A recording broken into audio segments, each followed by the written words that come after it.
Hi guys, welcome to our channel Smile TV. இன்றைக்கி நம்ம ரொம்ப ஹெல்த்தியான சக்கரவள்ளி கிழங்குல எப்படி பேன் கேக் பண்ணுறதுன்னு தான் பார்க்க போகிறோம். அதுக்கு ஃபஸ்ட்டு சக்கரவள்ளி கிழங்கு எடுத்து தோல் உரித்து வேக வச்சு நல்லா மசிச்சு எடுத்துக்கோங்க. அதுக்கப்புறம் பாதாம், அதுக்கப்புறம் உங்கள் தேவைக்கேற்ப உப்பு, முட்டை, மைதா மாவு இல்லைன்னா நீங்கள் கோதுமை மாவு கூட சேர்த்துக்கலாம். அதுக்கப்புறம் உங்கள் தேவைக்கு ஏற்ப சர்க்கரை சேர்த்துக்கோங்க. இந்த ஈவினிங் ஸ்நாக்ஸ் ரொம்பவே ஹெல்த்தி. நீங்கள் கண்டிப்பாக ட்ரை பண்ணி பாருங்கள் உங்கள் வீட்டில். இப்போ நான் காமிச்சேன்ல இந்த இன்க்ரீடியன்ட்ஸ்லாம், அதை நல்லா ஒன்றா வர வரைக்கும் ஒன்றா போட்டு மிக்ஸ் பண்ணி எடுத்துக்கோங்க.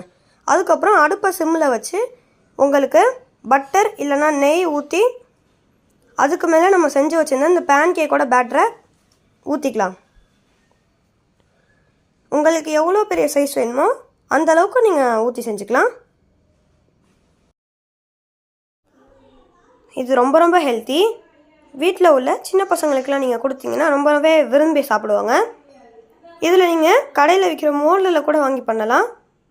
எங்ககிட்ட மோல்டு இல்லாதனால நாங்கள் நார்மலாகவே பண்ணிக்கிறோம். அதுக்கப்புறம் நம்ம எடுத்து வச்சிருந்த நட்ஸ் எல்லாம் எடுத்து மேலே போட்டுக்கலாம். நாங்கள் பாதாம் சேர்த்துருக்கோம். உங்களுக்கு கேஷ்நட்ஸ் கூட சேர்த்துக்கலாம். நீங்கள் பிஸ்தா, கேஷ்நட்ஸ் அந்த மாதிரி கூட சேர்த்துக்கலாம். ஓகே காய்ஸ், இப்போ நம்ம ஃபைனலாக செஞ்சு முடிச்சிட்டோம். இதான் எங்களோட ஃபைனல் அவுட்புட். ரொம்ப ரொம்ப டேஸ்ட்டாக இருந்துச்சு. நீங்களும் செஞ்சு பாருங்கள். தேங்க்ஸ் ஃபார் வாட்சிங். Bye guys.